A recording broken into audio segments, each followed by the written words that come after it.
Brilliance Audio presents If I Die, a true story of obsessive love, uncontrollable greed, and murder, by Michael Fleeman, performed by James Anderson Foster.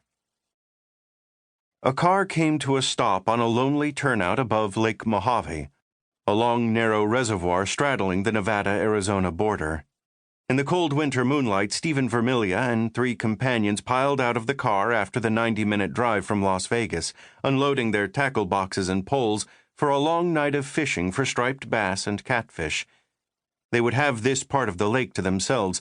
The nearest settlement was Nelson's Landing, some 5 miles to the west, deep in El Dorado Canyon, where the bullet-riddled no trespassing signs nearly outnumbered the hardy inhabitants. Carrying their gear, the fishermen stumbled down the rocky slope until they reached a cliff that dropped off into nothing but darkness. They backtracked and found a loose gravel path that led them to an old boat launch area that had been washed out by floodwaters in the 1970s. They had nothing but a single flashlight and the moonlight to guide them. Stephen acknowledged that the trip wasn't well thought out, and by the time they reached water's edge, even the moonlight began to fade behind gathering clouds. They fished for about 4 hours at the landing, where a century earlier steamers had unloaded men and supplies for the gold and silver mines up the canyon.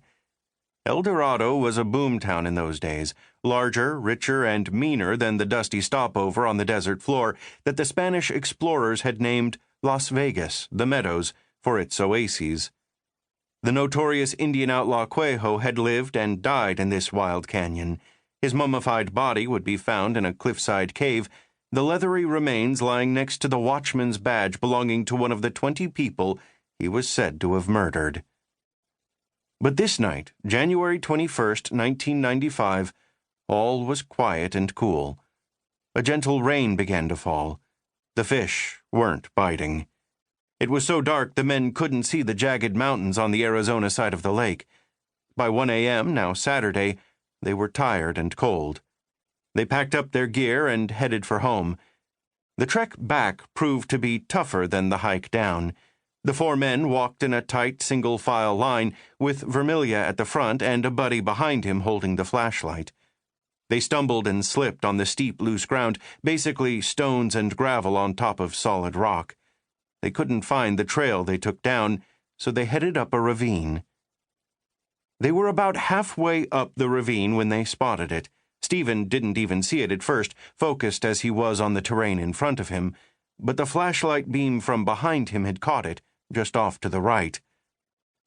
"There's a human skull," one of the men behind Stephen shouted.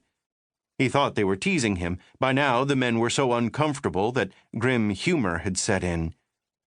But this was no joke. There lay a skull on the rocky ground, resting on what would have been its left cheek. Clearly visible were the fillings in the teeth and what looked like cartilage holding the jaw to the rest of the skull.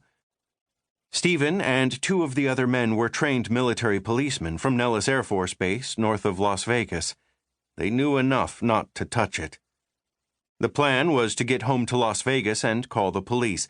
They scampered up the ravine to their car, threw their gear inside, and drove out of the overlook parking area, up the narrow road that wound through El Dorado Canyon.